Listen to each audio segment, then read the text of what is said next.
Pokemon HeartGold, Hardcore Nuzlocke, Poison types only, no items, no overleveling. It's been a while since we've done a Nuzlocke bingo, and I love Flygon's videos. I watch them all the time, so I had to go back 4 months to one that I hadn't watched, just so that we could have one, you know, that I'm blind on. And I know it's like 13 minutes into it already, but I swear I have not watched this video. It does that sometimes. I watch the intros for the bingo, but I don't watch past that. Speaking of the bingo, if you want to play the bingo, it's linked in the description. At least it should be, unless I forgot, which, you know, solid chance of that happening, honestly. But let's go! For over 2 decades, the Johto League has been a corrupt establishment that besmirched the reputation of one of the most beautiful regions in all of Pokemon. Think about it. Gym leaders refusing to give out badges. Disgusting. Elite Four members with lazy RNG-heavy strategies. Shoot and them. The willful lack of representing Johto's natural fauna in direct opposition of Article 4, Section 3 in the League Charter. And it's right there as well. It literally says, and I've read this multiple times, I can tell you exactly what it says. It says, in an effort to promote cultural awareness to all challengers, all League members should have at least minimum 1 Pokemon originally native to the region in which the League resides, exclusive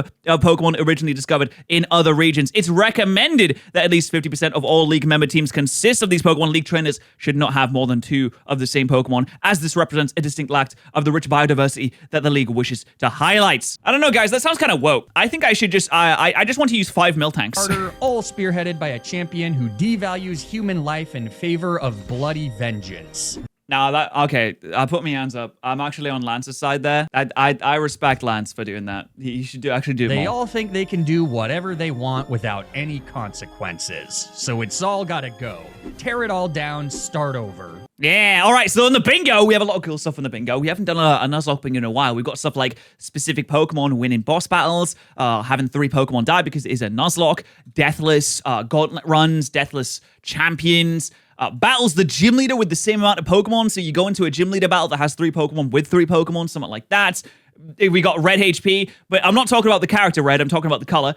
We got no bingo after the first 4 gyms to kind of encourage things, move things along. We got a lot of cool stuff on the bingo. It's time for a rebellion. We're gonna blow up the Johto League from the inside by assembling a squad of rebels and becoming champions. My team's gonna need to be scrappy. They can't be afraid to get their hands dirty. Rebellion isn't for the faint of heart. So it's only logical that they'll have to be poison types. If you don't think about it too hard. My first team... No, it makes complete sense, because if you think about it, the poison in and of itself is the corruption that seeped into the heart of the people that rule over the region. Those that make the rules are the true poisoned ones. And the only one that can expel the poison is the pure poison, the pure of heart. The Arboks, the Nidokings. I'm making all this up. None of it makes sense. I'm just yapping at this point. Mate is a Spinarak from Route 30, and as the very first freedom fighter, he'll be invaluable. A symbol of the rebellion, a leader for all others to look up to. His name is PETA. Now the current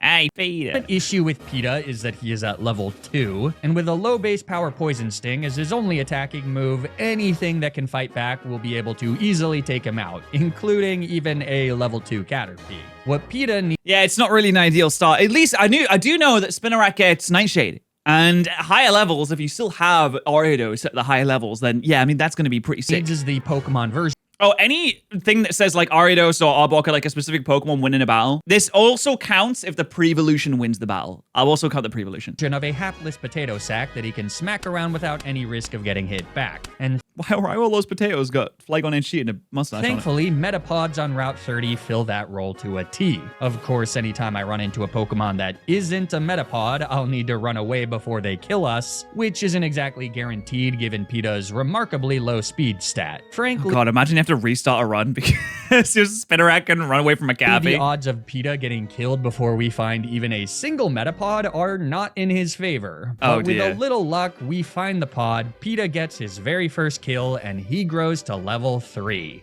Yeah, let's go, PETA! I always knew he could do it. I didn't think he could. I was lying. I was totally lying. I didn't think he could do it. I thought he'd die quickly, actually. Oh, yeah. PETA's really cooking with gas now. He's tasted his first drop of blood and is on his way to becoming a full-blown revolutionary. After assassinating just a few more Metapods, the Wriggly Caterpies are no longer a threat. By level 8, he's even taking on his natural predators. Oh, how far the young lad has already come. And so, at level 10, PETA's ready to graduate from field training and move on to his first solo mission, taking out youngster Mikey. All in all, Nuzlocke when? Where Nuzleaf nuzzles you and locks you up in his love dungeon. I don't like that. I don't like that at all. What? I would never like to do a Nuzleaf Nuzlocke if that is what happens in it. I'm good, actually. That's fine. The only rebellion flag I respect is the Straw Hats pirated flag. Okay, I respect the fact that you love One Piece, and I love One Piece. But that does imply that you watch Star Wars and you think, you know what? I think the Empire's right. It's a painless endeavor. PETA doesn't even flinch as his 2 civilian marks fall to just a few hits apiece. And on the other side of Mikey, how is a spin rack gonna beat Falconer? Is an opportunity to recruit a few more soldiers for our cause. From Route 31, he's gonna get eaten. Oh, Bellsprout. Okay, well, this is also gonna get consumed immediately. Route. From Dark Cave, Katniss the Zubat, and never mind Zubat. Well, Zubat's just gonna be a Zubat. It's not gonna be particularly useful in Falconer's gym, is it? From Sprout Tower, Rue the Ghastly, the latter of whom will all but single-handedly ensure that we can defeat the first gym leader, Faulkner. His lead Pidgey has no way to hit Rue for damage, though we too have no way to hit. Oh, he has a Gengar. Okay, the Gengar play, I don't even know why I forgot about it, because I remember playing Crystal and playing the original games and spending so long trying to find Ghastly in that area. Him. So the plan is to whittle the tiny bird down with poison stings from PETA in the hopes of getting a poison before he dies. Yeah, Crobat and Gengar are going to be huge in this. It's not. I mean, I hope they don't die. I would assume. Wait. Okay, here's my question for Flagon here. He's not here. He's actually not here.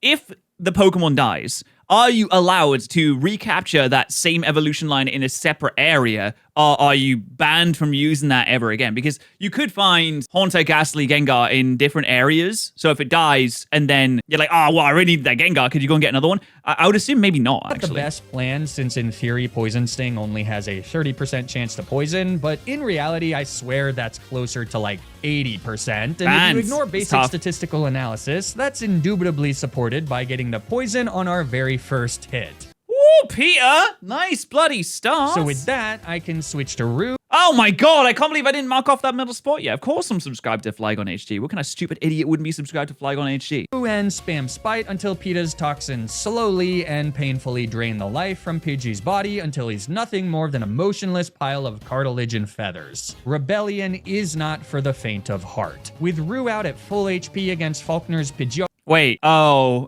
I just realized this is a Hunger Games naming scheme, isn't it? So I can enact my plan. Clicking Curse. Rue's faster than Pidgeot, so she's guaranteed to get it off, but ooh, this might be a sack, though, because of the Gust. The Gust could be huge. This is risking her life to a critical hit Gust. So as Faulkner's ace fires off his attack, I hold my breath to see if Rue becomes the first soldier to die for our cause.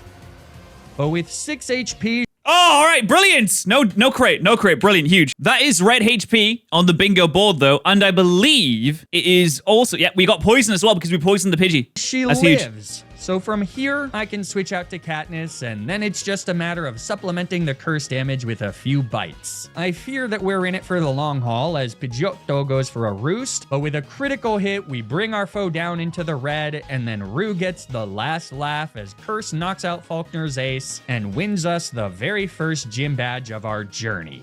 Curse is so good. It's 25% of the opponent's health every single time in exchange for 50% of yours. That's so good. Before leaving Violet City for good, Professor Elm's aide gives me a free egg, which I mean is huge in this economy. Am I right, guys? The price of eggs. Guys, the price of eggs! Oh my god. I bought a 6-pack yesterday, remortgaged my house. Had to. Sold my cat too. Oh, this is great. We're getting so much off the checklist. Wait, hold on.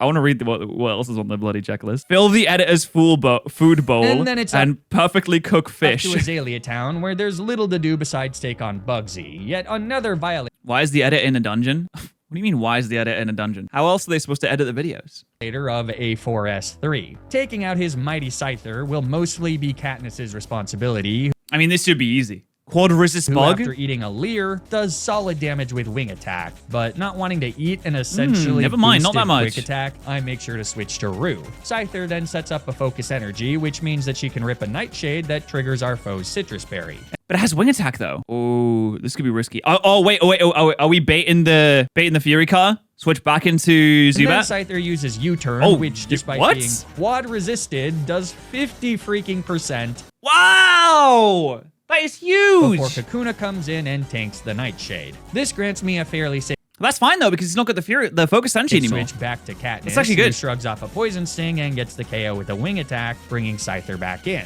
This time she immediately rips a quick attack before our wing attack frustratingly leaves our foe with just a sliver. As Bugsy opts for a super potion, I too heal up with a roost. A focus energy means that we can get off a wing attack for free, though after Oh my god, I just realized it's actually kind of insane that both of the gym leaders at the start of the game both have roost. They both have a way to heal themselves. It's actually a little bit more difficult than I gave them credit for originally. Do we only mark off berry use if we use one? Yeah, well, that's what I was going for. It doesn't necessarily say it. I'm sorry about that, but that's what I was going for. Is like the items as if you use the item or like the player uses the item. after eating a quick attack, I guess we could count it because a berry has been used. You know what? I'll count it anyway. I'll count it anyway.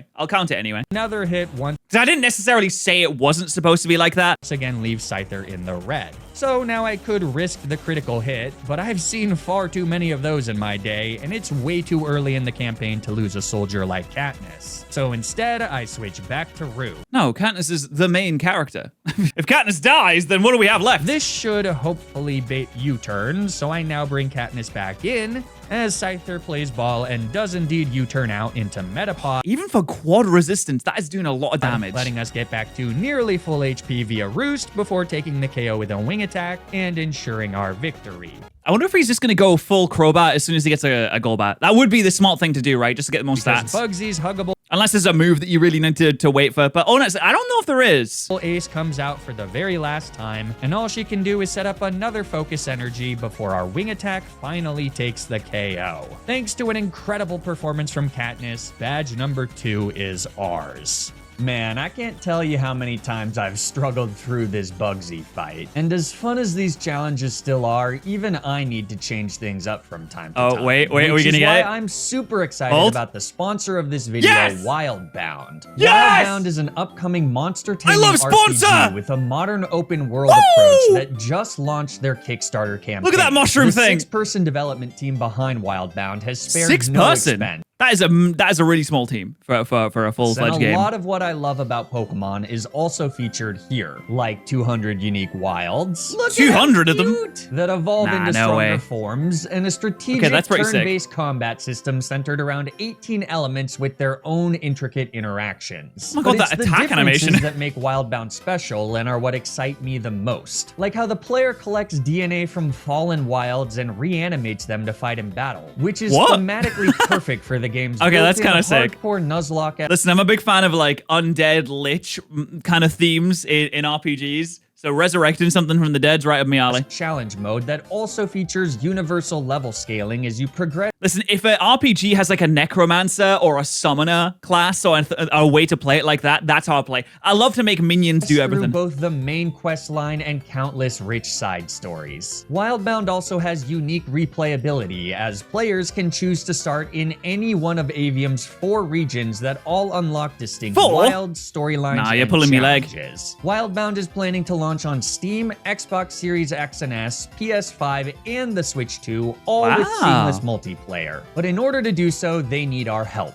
So if you're interested in seeing Wildbound come to life, you can use my link to check out the Wildbound Kickstarter that's live now, featuring It's live rewards now? such as alpha access. Oh, actually, you know, to be fair, this is 4 months old. I wonder if that's really sad, actually. That's in really sad. 2026, exclusive astral mounts, and more. Thanks so much to Wildbound for sponsoring this video. Now, let's get back to the challenge. Damn, that's really sad. Azalea Town has one more threat They got a letter from Nintendo. Nintendo doesn't own monster catchers. I don't think it was because of Nintendo. in the form of our rival Snow, who admittedly doesn't really fit into the narrative I've constructed, but whatever. Although Katniss can outspeed in one shot, You can make monster catchers, Chad. It's fine. Look at there's a new Digimon game that is like exactly that.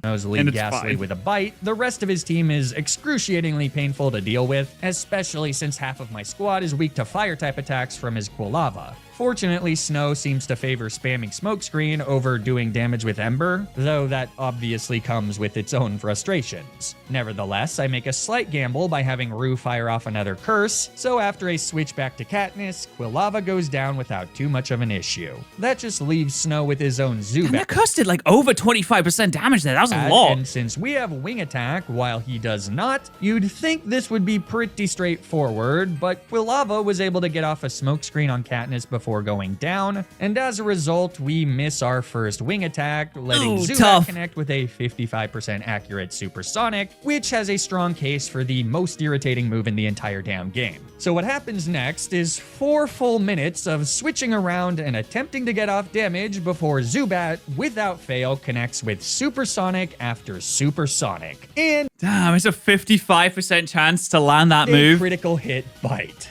God forbid I try to hit a sleep powder. Wow. This is the luckiest Zubat I've ever seen. Though. But eventually, Katniss can get the KO, and with that, we're free to enter Ilex Forest, where our 5th teammate awaits, Plutarch the Oddish. The little weirdo will mostly be on the sidelines, but eventually his time to aid the rebellion will come. And when Oh, we like Valplume, right? it does, he'll need to be ready. Johto's capital city of Goldenrod houses the greatest Wait, Goldenrod's the capital city of Johto? Am I stupid? I didn't know that. threat to our journey so far, but it also provides us with an opportunity to recruit an additional 3 new teammates. North of the city from Route 35 and 36, I get Wyrus and Beatty, the female and male Nidorans respectively, who I Nice. personally consider different encounters. It's really cute when you use both of them on the same team, having a Nidoking and a Nido Queen. Both Actually, you could have a Nidoking and a Nido King. You know what? Who said that the kings had to be straight? immediately evolve into their separate middle stage forms, providing my I would assume that all the regions have capital cities, right? I mean, like, if you think about it, a lot of smaller areas within countries will have capitals. Like, American states will have capitals, and obviously the countries within the United Kingdom all have capitals, as well as the capital of the United Kingdom being London. The Scotland's capital is Edinburgh, although Scotland is a country in and of itself. ragtag group of rebels a marginal increase in power. Then our 3rd new encounter is a purchase from Goldenrod City's game corner, a lonely Ekans named Joanna, who by Yes! There's the Ekans! Okay, this is big for the bingo. the grace of Arceus actually has the ability Intimidate. It feels like it's been a lifetime since I've actually gotten Intimidate in a 50-50 coin flip. Joanna will be critical to defeating the 3rd gym leader Whitney, perhaps the single most egregious example of the Johto League's corruption. In what world is this petulant, emotional child fit to be a gym leader? She's an insult to everything the league is supposed to stand for. Oh my god. Though even so, I cannot afford to let my guard down. Oh my. Oh, we had a miss. We had a miss on the sleep powder earlier. I missed it. We missed oh man. Oh, who's writing this one? Who's writing this video? It's doing a terrible For job. Miltank's violent proclivities are well documented, and unless I want to be another victim on a long list of lost souls, I have to play this And we have a full team of 6. All right.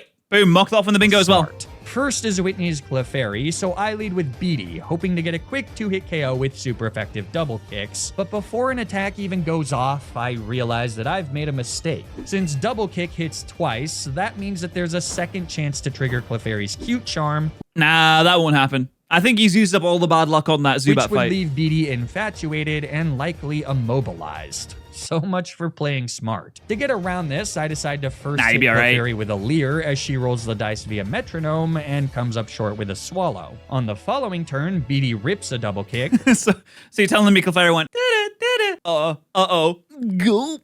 That's all it did. immediately triggering cute charm, and Finds a shiny in the corner. Yeah, finds a shiny up here is a rough one. Like, I put finds a shiny on the board because I would be so devastated if he did find a shiny and I didn't have it on the board. So it's mostly just there as like, I know it's tough, but like, if it happened and it wasn't there, I'd feel really bad. But in the top left, yeah, that's a tough then one. That coming might up just that shy might of hurt the quite a bit. clean KO. The little fairy then retaliates with a limp 2 hits from double slap. Since our poison point didn't trigger, Whitney will now heal, so I switch to Wyrus, who with her rivalry ability, gets a boost to her attacks when facing off against female Pokemon, but a nerf when facing males. So this fight is actually one of the few matchups where rivalry is a blessing, and with that boost, it's enough to get a clean KO with 2 hits from double Nice, kick, bringing good Whitney job. down to her second and scariest Pokemon. Miltank immediately goes for damage, and thankfully Wyrus dodges the flinch to hit her with a growl. So now it's time to avoid some critical hits.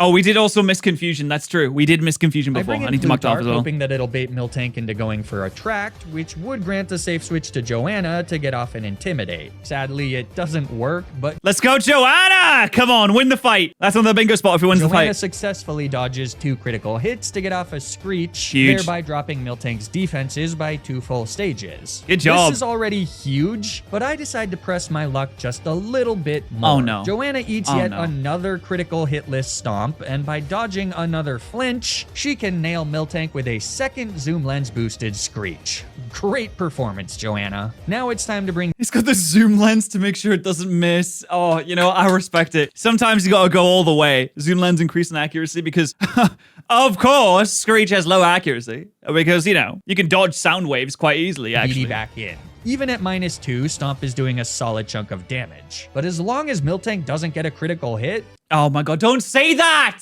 I'm just hovering over crit KOs in the bingo right now. I'm just ready. We've got this in the back. No! Ah! Holy shit. Jesus. It's undeniable that we're getting quite lucky. No flinches and survive. It's got a Lumberry as well. Miltank's sole critical hit. Unfortunately, though, we're not done. I have to switch to Wyrus as Whitney heals. Oh my god, there's so much. It's ridiculous. This Miltank has a Lumberry to cure from statuses. It's also got 2 ways it can heal. It's got potions and it's got its own healing move. Stomp fails to get the flinch, so our rivalry boosted double kick brings the bovine down all the way into the red. It just won't die. It refuses to die. All we need is one last hit. Stomp comes out. Oh no. Oh, here it comes. Here it comes. And Wyrus connects with a final double kick to net us an unexpectedly deathless victory. Whitney. All right, that is 3 deathless gym battles. So we just need 1 more deathless gym battle for a bingo spot there. And we're almost at the 4th gym, so we might get the bottom left quite easily in a second as well. Usual temper In fact, if we get no bingo after the 4th gym and then 1 Pokemon dies afterwards, that's bingo. And without any regulation or consequences for this, there's nothing I can do but wait for her to cool down. Eventually, the badge is mine, and the soothing sound of Ecruteak City confirms that my team and I have successfully made it to the mid-game completely tragedy-free. Here I get just 1 more teammate, a gentle coughing named Lucy Gray from the Burn Tower. And with the new level cap of 25, everyone but our most recent recruit is finally able Arbok, Aridos! Oh, they're gonna be great for the bingos. Our team a much-needed upgrade. In fact, Katniss manages to evolve twice, becoming the true face of the rebellion. No offense, PETA, and what better way to announce her arrival than with a dominant sweep of Morty's ghost types? All right, all we need is 1 more deathless Fight one-shots all of his gym Pokemon, save for the Gengar, who's nullified by a held Chesto Berry in case Hypnosis connects, which it doesn't. Huge.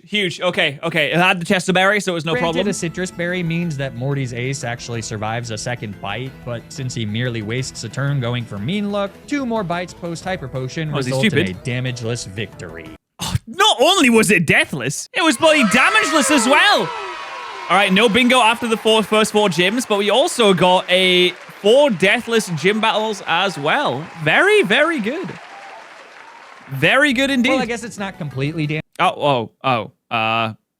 Sorry, it's not actually over yet. Hold on. Damageless because Haunter uses a priority Sucker Punch for 12 whole damage before we get the KO. Come on, man. Regardless, that's badge number 4. Now, all right, nice. All right, well, we got those The spots 5th then. gym leader lies across Johto's bright blue seas in Cyanwood City. So I need a Pokemon that can learn Surf. And to do that, we'll need a fishing rod, which I can get from the fisherman in Olivine City. Whoops, wrong house. The good rod is a gift from the other No bingo after the first. Oh, sorry. Okay, the way I wrote it was like silly. So okay, the way I wrote it when I was thinking about this, I was like, no bingo after the first 4 gyms. Like, there's not been a bingo after the first 4 gyms. But that reads weirdly. In my head, that makes sense. So it's been after the first 4 gyms, no bingo. I guess I should like flip it around. But what I meant was we didn't get a bingo before the first 4 gyms were completed. So after the first 4 gyms are completed, there's not been a bingo. You take that. You take it off. You know what I mean? Fisherman in Olivine City. I wonder if those 2 are friends or enemies, or maybe frenemies. Or maybe they like to kiss. Give a man a fish and you feed him for a day. Teach a man to fish and you feed him for a lifetime. But what is he fishing? What happens when you Why was the police sirens behind it? teach 2 men to fish? Chaos, heartbreak, drama. The hit new series, Fishing Rivals, premieres Tuesday at 8/7 Central on Fishing Rivals. CBS.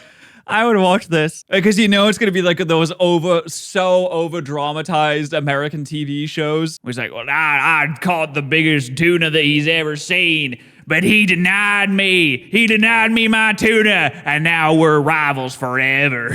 You know, I can just imagine the sound effects, the intense music in the background, I can't believe he's doing this. I can't believe I'm about to do this. He's gonna regret the day that he crossed me. With the good rod, I have a very And it's just like catching fish. They just go fishing, and that's kind of it. good chance of fishing up a tentacool back in Newbark Town. It takes just American TV shows are kind of funny to watch. Like it's a little bit too much sometimes. Like I love I don't know how many American shows that are like the British ones, like Bake Off or something like that. They're just like more down to earth and normal. That aren't like overly dramatized with intense music in the background and constant arguments. I'm sure there's a lot of them, but like the most popular ones. The most popular American shows, from what I saw, I have seen, is the really, really dramatic ones with like it's always got the music. Oh, and you know what that just made me think of? American political ads are absolutely insane. I cannot believe it. Every time I watch one, I'm like, this is a parody. This can't be real. It's always something along the lines of, it's always got music like this. For some reason, it's like really dramatic. For some reason, it's like, I was in the army for 15 years. It shows like a fighter jet, and it's like, so I know how to take on the toughest opponents. And if you elect me to Congress, I'll do the things that I say I'm gonna do. And I won't let anyone else tell me I'm not gonna do it, because I will, because I was in the army, and I'm a firefighter, and I love my family, and I have 3 kids and 16 guns. For some reason, they're like all like that. Whereas, I don't know. I don't really see many political ads in the UK, but it's more so like, it's very like low key and just like, hey, we want to like help out, I think. just 2 pulls to I always think when I watch one of them, I'm like, this is not real. This has to be a joke. Like they have to be joking. It's like really, it's just like really high level irony. tag Finnick the Tentacool, who will be invaluable as our run continues. While I'm here, I decide to swing by Route 32 in the hopes of fishing up a quillfish, though with a measly 2% encounter rate, we could be here for a long time. I'm sorry I got so distracted. I watched one recently and it was so dumb. It was so dumb.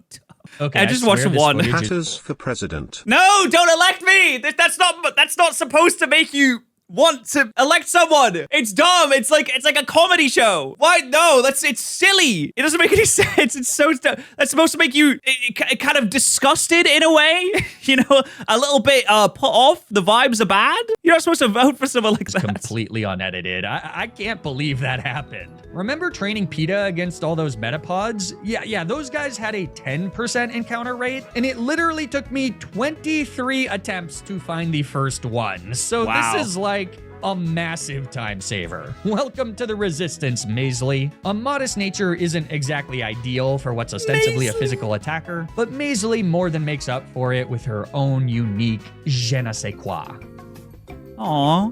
Ugh, the eyes are a bit scary. Meathead Chuck is Cyanwood City's gym leader. Do you think in the Pokemon world, the people that specialize specifically in cutting up quillfish for consumption, because if you do it wrong, you'll die, like the blowfish, you know, when they cut out like the poison gland of the blowfish and rich people eat it? Do you think there's people that do that? And his 2 fighting types have pretty lousy matchups against most of my poison types. I decide to lead with Maisley so that she can lay down a layer of toxic spikes against Primeape to better deal with Poliwrath. The downside of this is that it lets Primeape set up a double team for free. I was hoping to mitigate that with the zoom lens, but it turns out Maisley is actually faster than Primeape, rendering our held item completely useless. Fortunately, Maisley decided to lock in by connecting with a Surf before Primeape sets up a second double team, and then after going for another layer of toxic spikes All right, and shrugging Maisley, off a all weak right. rock slide, her second Surf connects as well. Maisley might very well be the world's luckiest quillfish. Let's Frankly, go, her big Maisley. supernatural This thing's a legend. talents are being wasted here. What she should really be doing is helping a hardened detective solve crimes in a weekly police procedural. Where there's a quill, there's a way. Thursdays on CBS. Oh, when I was young, this always confused me as well. When they'd show like the times for things, but they'd have like 2 different times. And I'd always think to myself, I'd be like, why? How can you have 2 times? That doesn't make sense. Because I haven't fully grasped the comprehension of a time zone yet. I didn't know that was. I was like, well, why would you have 2 times? Joanna comes in to intimidate Poliwrath, and then Plutarch can use Mega Drain and Toxic Residual to safely defeat Chuck's Ace and win us badge number 5. Killing the red Good job. All right, so we haven't had a boss battle, at least from what we've seen, won by Ariados or Arbok yet. I'm still hoping that is going to come at some point. Gyarados sets off the Team Rocket plotline, featuring several confusingly low-leveled mini-boss fights in Rocket Hideout. Regardless, this part... Oh, wait. Okay, does that count? I think Arbok just won a boss fight. That was the double fight. That was the double battle boss fight, right? I think Arbok just won that. All right, good job, Arbok. Well done. Never made any sense to me. Finds a shiny. Oh. Oh, I didn't think about that. Oh, I didn't think about that. No, it's a shiny. It is a shiny. Yeah. Oh, I'm so stupid. I didn't even think about that at all. Of course he's going to find a shiny. It's bloody HeartGold Soul Silver. Why would a Murkrow be able to perfectly Silly mimic me. Petrol's voice? Does Nintendo not know what a parrot is? Or is this some sort of special Murkrow with the powers of human speech? Murkrow Murders, Mondays on CBS. After clearing through Rocket Hideout. Murkrow Murders. Wait, I love that. Because obviously, like, a group of them is a murder of Murkrow. But then you also have, like, it's also like a crime scene thing, you know? It's also like, oh, who did it? But before heading to Radio Tower, we have 2 quick gym badges to collect. Against Price, Rue uses a few Thunderbolts to take out Seal and Dewgong before Finnick drowns Piloswine with a Choice Spec Surf. Against Jasmine, Joanna kills the 2 Magnamites with a single dig apiece, and then this time it's Maisley who comes in to take the final KO with a Choice Spec Surf. Choice Spec Surf? Nice! While thwarting Team Rocket back in Goldenrod City, Lucy Gray evolves into the bulky Weezing, just in time to watch her teammate murder an entire flock of her own kind.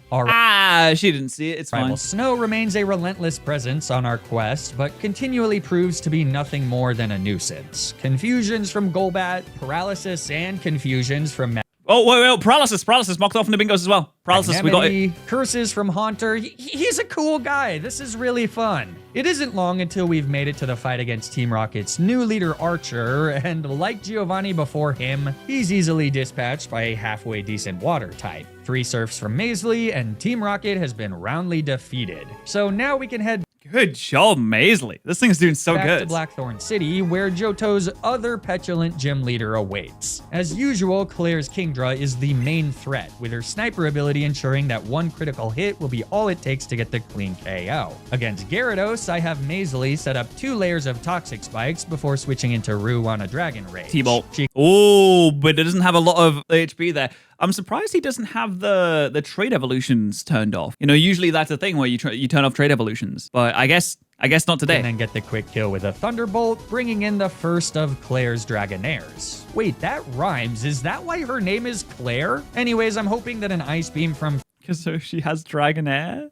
Finnick is enough to get the KO on the Serpent siblings, but it isn't. However, since the first Dragonair just uses Thunder Wave, which gets healed by Finnick's held Cherry Berry, this does result in using up one of Claire's Hyper Potions. Against the second Dragonair, however, Finnick does get permanently paralyzed, though a lucky dodge from Slam ensures that my sneaky squid is still at nearly full HP as Kingdra comes in last. Claire decides to play dirty by immediately Toxic Spikes is so good. using a smoke screen. Shocker. I like how hardcore Nuzlocke really give you a reason to use all these obscure moves that you usually only use in like a competitive battle. Like Toxic Spikes in a gym battle? That's a great idea. The result is that Finnick is now trying to hit through paralysis and accuracy drops. After also tanking a Dragon Pulse, Finnick goes 0 for 2 and puts me in a pretty tough spot. I decide to switch to Katniss, who takes massive damage from another Dragon Pulse, but at this point, Maisley's spikes are doing respectable chip to Kingdra. I use Roost for a turn, which lets Katniss survive. I wonder if Hydro Pump crit would kill, wouldn't it? It's so funny. Just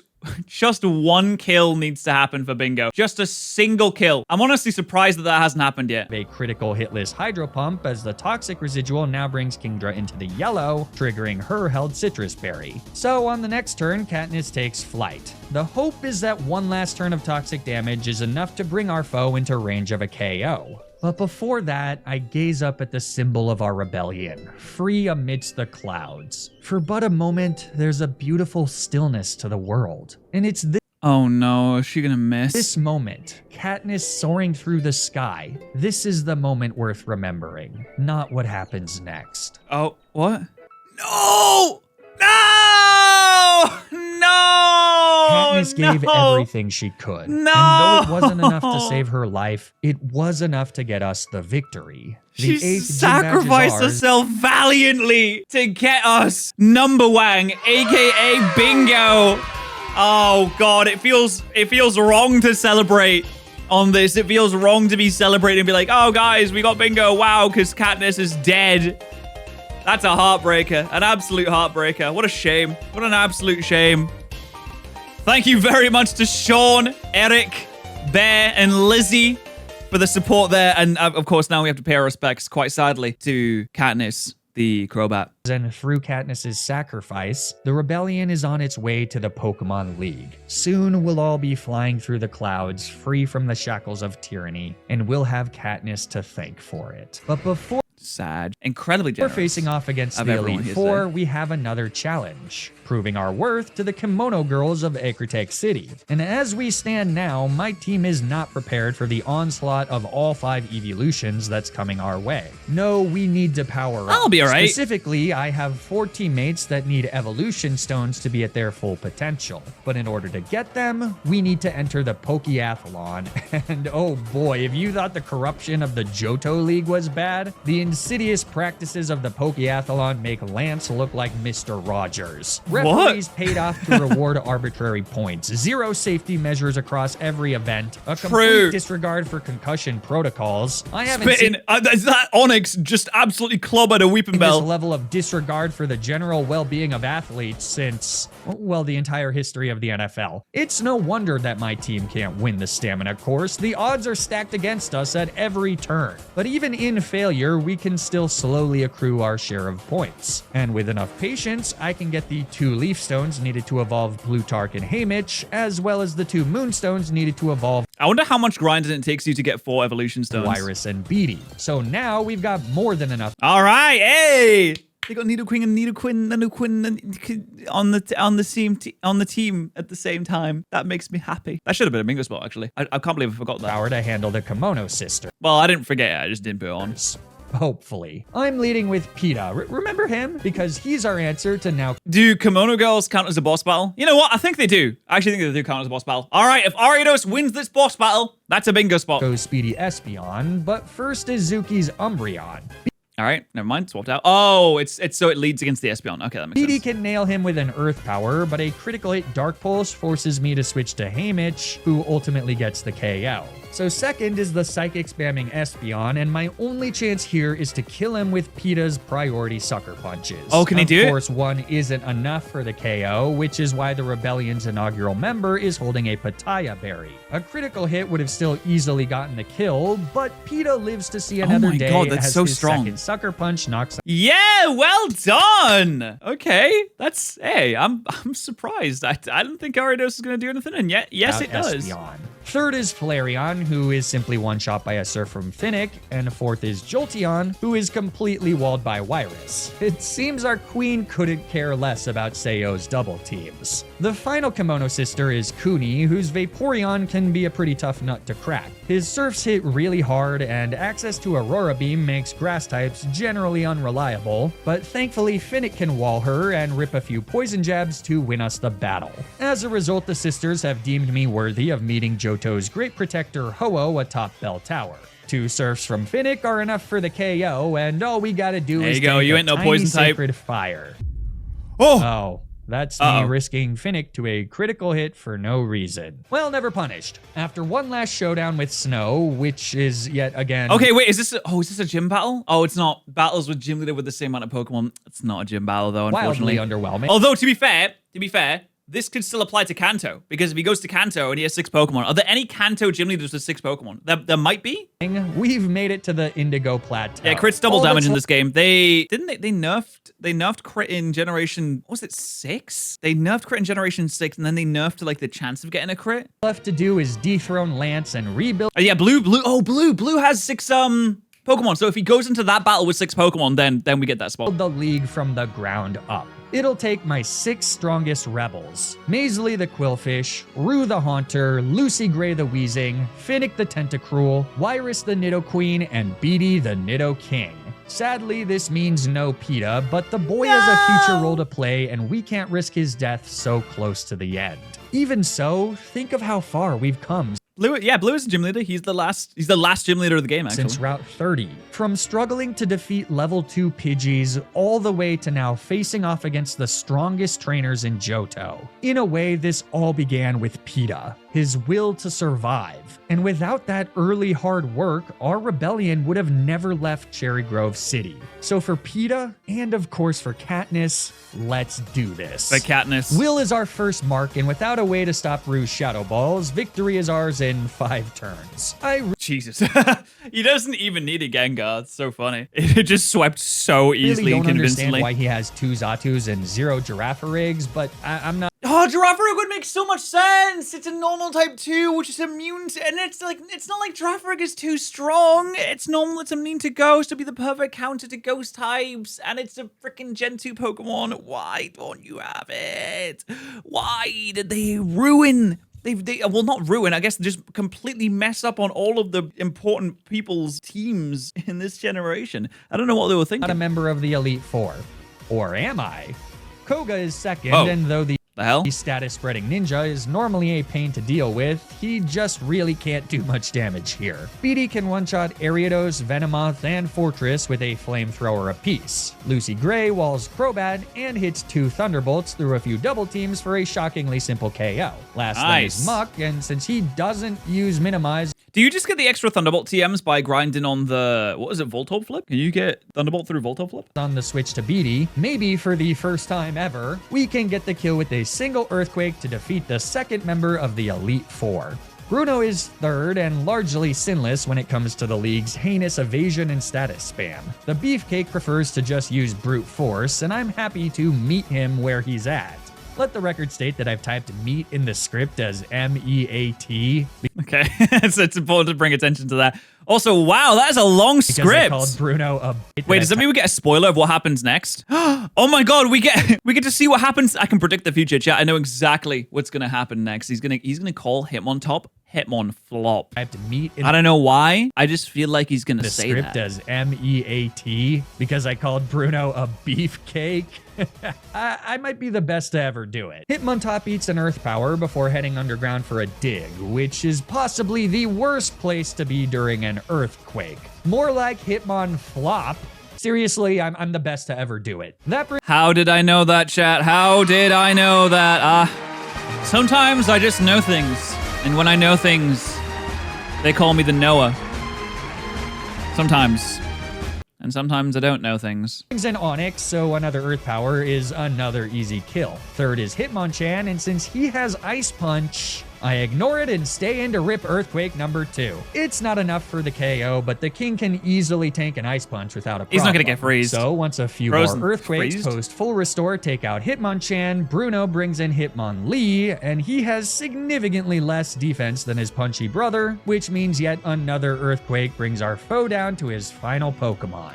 Is this gonna be Deathless Elite Four? That it's time I think to it is give gonna be. BD a break, so Mazely comes in on a cross chop and starts doing damage with Waterfall. Unfortunately, after one, I need to switch to Wyrus, and with the rivalry nerf, she's barely doing any damage with Earth Power, though especially. Oh, that is nothing. Oh, Rivalry is a bit wank, isn't it? Because you obviously can't control what you're going to be fighting against, and having a 25% nerf against a lot of Defense Pokemon drop mitigates that problem by quite a bit. Even so, she needs the assist from Rue, who can swap in on a cross chop and finish the job with a single Shadow Ball.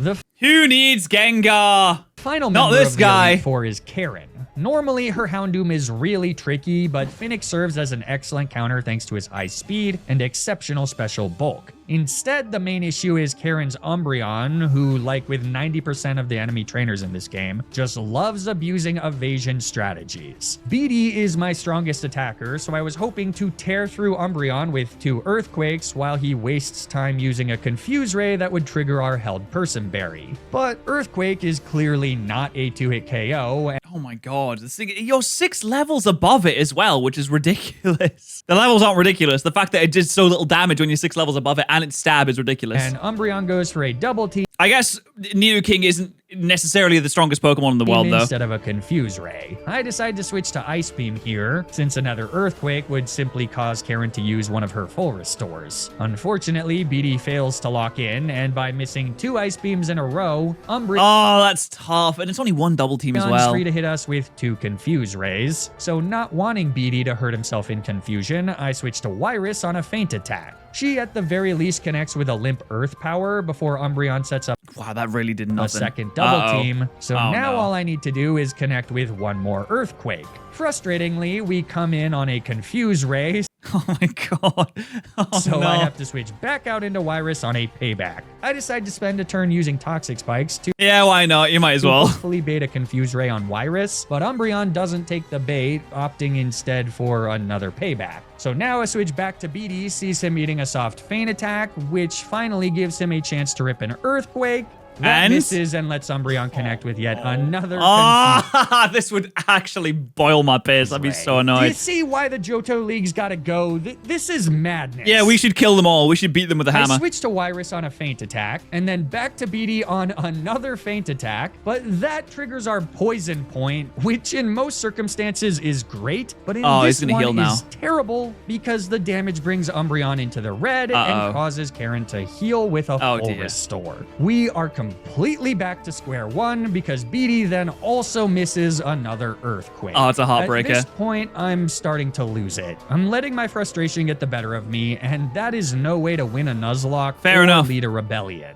Our next Earthquake connects as Umbreon sets up double team number 4. Then we miss another Earthquake, and Umbreon connects with a critical hit payback. That's what finally breaks me. I want this Umbreon dead, and in a fit of rage, He shoots it with a gun. A real gun. An actual real gun. It uses bullets. I blindly instruct BD to hit another Earthquake, one that does connect Oh, he's tilted. Oh no. but obviously fails to get the KO. So with one last payback, No! Umbreon kills BD, and I have no one to blame but myself. No, but Finnick comes in and manages to immediately connect with a Surf, so Umbreon finally falls, and the rest of Karen's Nidoking's dead. team soon follows. That's 2 deaths. We just need one more for... Oh, we don't get Deathless Elite 4. No, But to lose a teammate because I couldn't keep my cool? That's shameful, a disgrace, and one I'll need to live with for the rest of my life. Victory will mean nothing if I lose myself along the way.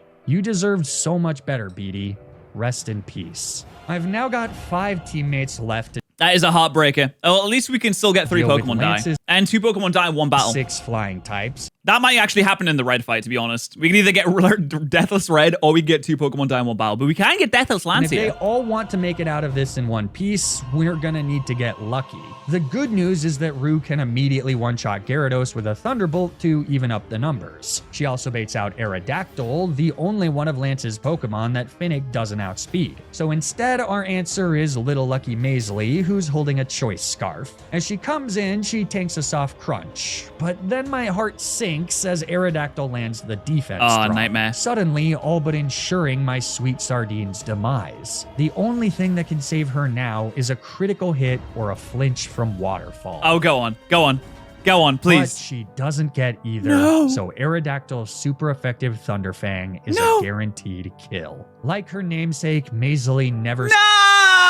Oh, that's so sad. That's 3 Pokemon die, but we're also locked out of Deathless stood a Lance chance now, against too. the Oh, winged no. beast, but it was the only thing I could do. I bring in Tentacruel, anticipating that Lance will heal, and since he does, we're now free to take the kill with a Choice Specs boosted Surf. That brings in the first of the Johto Champions' 3 Dragonites, so now I gotta switch out. Wyrus comes in as Dragonite miraculously whiffs a Dragon Rush. Oh, huge. But on the Massive. following turn, he makes up for it with a critical hit. No! That Wyrus survives with a single hit point. Somehow she's lived. Though the thrills end there as our rivalry nerfed Ice Beam That's insane. That's absolutely ridiculous. Oh my god. That was so close. That is ridiculous, but not as ridiculous as the amount of money you can save using code Patterrz at Gamersubs. That's right, you can use code Patterrz at Gamersubs to save on absolutely everything on the website. That's all the merchandise, the flavors, the drinks. I like the sploosh flavor. Maybe you like a different one. They have a lot over there. You should use code Patterrz. I'm just saying. She had a secret focus band she wasn't telling anyone about. Game isn't even enough to bring the dragon into healing range. I mean, logically, the best thing to do is sacrifice Wyrus for a safe switch back into Finnick,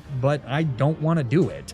Dude, crit KOs and 2 deaths in one battle. That'd be Not big. after a 1 If he survived on 1 health point and stopped both of those from happening. That's, oh my HP god. survival, I have to imagine there's a reason that Wyrus lived. Perhaps she has a greater purpose in the fights yet to come. So I switched to Lucy Gray, who dodges another Dragon Rush. Oh, but if he'd stayed in, you just would have killed him. Which is awesome. Lucy also dodges a Hyper Beam. Oh my god, Lucy. Lucy, you're all over the place. You're slipperier than a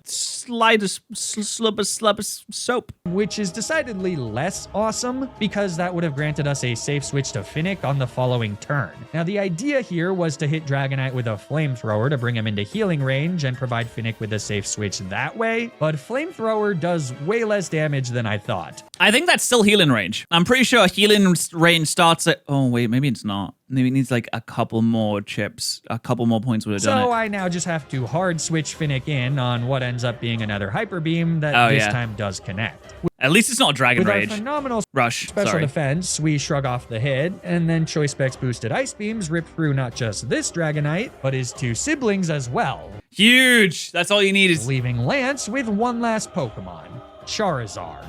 Okay, you pivot around, get back into the tentacle, use Surf, and it's a wrap. So I switch back to Lucy Gray on a soft Dragon Claw. I then decide to stay in, which proves to be an entirely pointless risk as an Air Slash shoots Lucy Gray's health bar down to just 33 HP. Our Thunderbolt doesn't even do 50% in return, and unless we want a dead Covey on our hands, I gotta switch out. Finnick comes in and expertly tanks the Air Slash. So with one last Surf, Charizard Alright, falls. good job. So we didn't get crit KOs. We didn't get 2 Pokemon die in one battle, but defeating Lance I don't know, we'll and see. Earning my team of Rebels a coveted spot in the Hall of Fame. By all accounts, I was the champion. The Rebellion had won and we could tear down the Johto League. But ordering that drastic of an action would require more than just the title of champion. To prevent backlash, retribution, insurrection, I needed respect. I needed to be considered the greatest Pokemon trainer of all time, and it needed to be indisputable.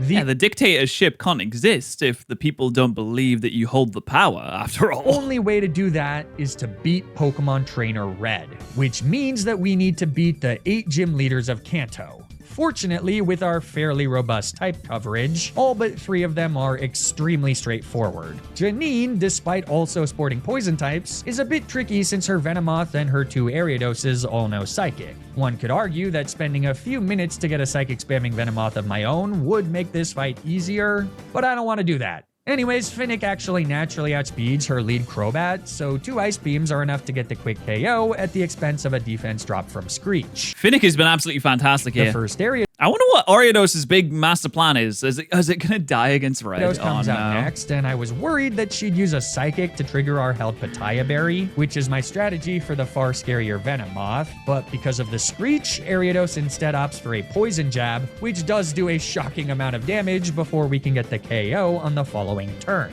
That then brings out Venomoth third, so I rip a Surf, which I'm devastated to find out does not 2-shot. So now I gotta risk Rue, who's also holding a Pattaya Berry, though a critical hit will still easily kill her. Fortunately, Venomoth opts for Sludge Bomb instead, probably as a result of some weird Tinted Lens AI, but Ooh, Tinted Lens is coming in handy though. That's quad resisted. since Rue actually quad resists the attack, she easily survives the hit and fires off a Psychic for the KO. Her Psychics also one-shot the second Ariados and Janine's Wheezing, so with that, victory I'm impressed. Haunter is doing so much bloody good work here. The next problematic gym leader, perhaps unsurprisingly, is Sabrina with her 3 powerful psychic types. Rue is Yeah, no Drapion on this. Oh, Drapion would have been perfect against this as fortunately well. fast enough to naturally outspeed Espeon and Mr. Mime, so with the choice specs, we can ensure 2 easy kills. But that still leaves Sabrina's Alakazam, who is faster, which means that this is a job for PETA. By holding another Payapa Berry, he can switch in on Psychic, and as Wait, is Sucker Punch gonna one-shot As it? he doesn't get nailed by a critical hit, he can take the clean KO with a super effective Sucker Punch. I actually wonder what would have happened there if it did crit. Does he just lose? Because everything else would just die, right? Unless, Arbok can also learn Sucker Punch. Maybe not. Congratulations. Wow, the one punch, man, Ariados? That's so impressive. Your final job is done. Rest up, soldier. The third tricky matchup, as usual. Oh, okay. We got Battle's Gym Leader with the same number of Pokemon. There we go. Is Blue. He's got 6 Pokemon, all of which hit extremely hard. I lead with Finnick, who can chain kills against Exeggutor with Sludge Bomb and Rhydon with Surf. That then brings in Machamp, threatening with Earthquake, so I switch to Rue, who avoids the attack with her Levitate ability and then retaliates with a Psychic for the clean KO. Arcanine comes in 4th, so I switch back to Finnick on what I'm hoping is not a critical hit Flare Blitz. It does appear that Finnick would have just barely survived the crit, but an extreme speed would have then been enough to take the KO. Instead, Finnick is now free to get his own KO with another Surf, bringing in Gyarados 5th. I switch to Lucy Gray as Gyarados sets up an extremely scary dragon dance, but since we're holding a choice scarf and Gyarados has a minus speed nature, we actually Yo, Scarf Weezing? I love that. still outspeed Blue's wannabe dragon, meaning that a single Thunderbolt stops the dragon dance sweep before it even gets off the ground. So last is Pidgeot. Thunderbolt does over 50%, Wait, why does the Gyarados have a negative speed nature? Is Blue stupid? but a Citrus Berry means that we're definitely not getting the KO with another one. And since Pidgeot's Air Slash lands a critical Oh my goodness! hit in return, I decide to just switch to Wyrus. She easily shrugs off an Air Slash before landing a depressingly weak Thunderbolt thanks to Rivalry, but in a way Rivalry has really just absolutely dumpstered this Pokemon this entire run. That is so sad. I mean, honestly, Rivalry with male Pokemon is great. Yeah, there may be more male trainers than there are female trainers in this game. I'm not entirely sure. I think there are. that ends up being a blessing in disguise. And How many male versus female gym leaders are there? Faulkner male, Bugsy male, then Whitney female, then there's Mortsy, Chuck, Janine, Price, Claire. Okay, there's just more male gym leaders than there are female gym Pidgeot leaders. out of healing range and ripe for a KO on the following turn. Just like that, we've snagged all 16 gym badges. Bugsy uses female Pokemon? Oh, does he? Yep. But Bugsy is male. Yeah. This is definitely the real power Bugsy is definitely like ambiguous, but I'm pretty sure canonically Bugsy is of male. Johto. After some training, where I find a shiny Psyduck, Oh! I knew it! That's why I put it on the board! I knew it. I had to. You know what? The Red Gyarados didn't matter. Did not matter. They call me the Noah. that we of course Please don't kill it. Come on, please. Oh my god, don't kill it. It literally dodged the Razor Leaf. It wants to live so bad. It wants to live. It wants to be alive. said that we of course kill. But please don't kill it. Come on. You hitting that one twice. It's a sign. It's literally a sign. It's a sign. Kill it. No, don't kill it. That we of course kill. It's time to face off against Trainer Red at That's a heartbreaker. That's a real heartbreaker, that is. And it's such a nice shiny, too. All right, how many bingos are we going to get in the red battle? If we get Deathless Red, then that is bingo. Deathless Red is bingo. But if we don't get Deathless Red, if we get like 2 Pokemon dying in one battle and crit KOs, that is not bingo. But if it's a not very effective move that crits and KOs, then, that's bingo. So I don't know, there's different bingos that we could get here at the last battle. the summit of Mount Silver. With just 6 Pokemon left, let's see if we've got what it takes. Red leads with Pikachu, so I send out Finnick, who gets a clean KO with a Surf.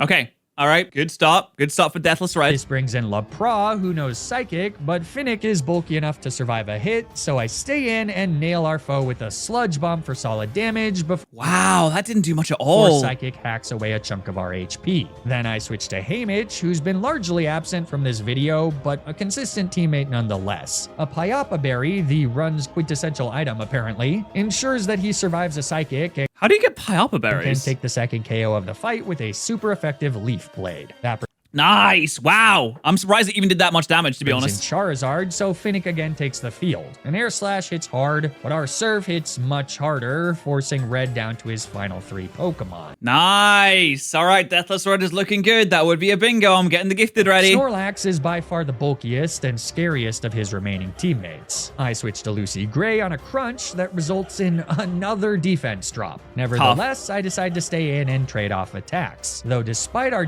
Not very effective move KO and resisted move KO is the same thing. Oh, death to resist. Oh, yeah.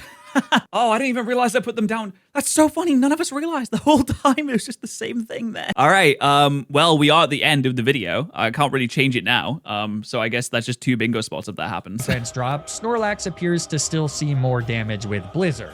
And while our Sludge Bombs do solid damage, this is clearly not a matchup we can win. So once Lucy Gray falls into the yellow, I make a bit of a gamble by switching to Rue, and it pays off immensely. Wow. It went for Giga Impact instead of like a guaranteed She Blizzard avoids hit. a Giga Impact. So this baits a Crunch, which grants a much safer switch to Wyris, That was a big gamble. I guess Crunch wouldn't have killed. who's now learned Superpower. With a held black belt, she's poised to get the clean KO here. This has always been her destiny. This is Oh the no, but it's rivalry. It's rivalry. It's rivalry. Oh, it's not gonna. I know it's got a black belt, but with rivalry, reason it's she not gonna. survived Dragonite's critical hit Dragon Rush It's not gonna for do this it. exact moment. Oh no, it's not gonna. It's not gonna do it. Or so I thought. Ah, rivalry, come again! Come Never on! underestimate how terrible of an ability rivalry is. Now, Wyris does dodge Snorlax's Huge and necessary. Blizzard, but Red is gonna heal, and with Superpower having dropped our attack, staying in would be stupid. So Haymitch comes in as Red heals Snorlax. Oh, but Giga Impact is big though. Giga Impact is huge. Blade does just a bit of damage before Snorlax rips another Blizzard, which no. leaves us in the red. Again, it might seem logical to sacrifice Haymitch here, but if there's even a chance that we can win this fight deathless, I'm gonna take it. Okay, yeah. That's great for the bingo. I love that. That's great for the bingo. Lucy Gray comes in on another hit and survives with 19 HP. At this point, Snorlax should now be completely out of Blizzard PP, so I bring in Plutarch. With Giga Drain, he's able to stay relatively healthy as Snorlax is This is what Vileplume was made forced for. into using random moves. Eventually, Giga Impact brings Plutarch down to just 67 HP, so on Snorlax's recharge turn, I make sure to use Moonlight. Then I switch to Wyris on yet another Giga Impact, which brings the Queen down to 72 Oh my HP. god. But with that, we can finally take the KO with a superpower. Woo, yes! All right, good job, So Flygon. Blastoise comes in 5th. And though things seem dire, Finnick resists all 4 of our foes' attacks, and with Giga Drain, he can actually gain back more HP than he takes. Critical hit Focus Blasts notwithstanding. Just a few turns later, Finnick has KO'd Blastoise and gotten back over half of his health. Just one left. All that remains is Venusaur. Oh, it's just a Venusaur left. Nah, they've got this. So we stay in to rip a super effective Ice Beam for less than 50% before Sleep Powder lulls the team that's tough. MVP into a deep slumber. Yeah, that's tough. You earned the rest, buddy. I switched to Plutarch on a Giga Drain, baiting either a Sleep Powder or Sludge Bomb on the following turn. Oh, Sleep Powder works against grass types in Generation 4. Since it's a Sludge Bomb, Plutarch nearly falls, but this ensures that we can get off an acid for just a little bit more damage. Wow, that really didn't do any damage. Hopefully it's enough. Rue comes in on a quad-resisted Sludge Bomb, and then she rips a Psychic. Come on, Venusaur's Rue! HP bar drops from the yellow to the red, Yeah. and finally Yeah. to 0. Yes! We've done it! Venusaur We've done it! Deathless Red, and that is another bingo! Oh, I was worried for a second there. I was worried that wasn't going to be enough, but he's done it. Good job, Rue. Wow. Dude, Flygon is so good at Nuzlocke. It's ridiculous. I would not be able to do this. I'd be dying left, right, and center. I would have died 3 times over in this. I want to try doing monotype Nuzlocks, but after watching this, I'm like, I don't think I could do this. I don't think I'm smart enough to come up with all this stuff. I think I would lose easily.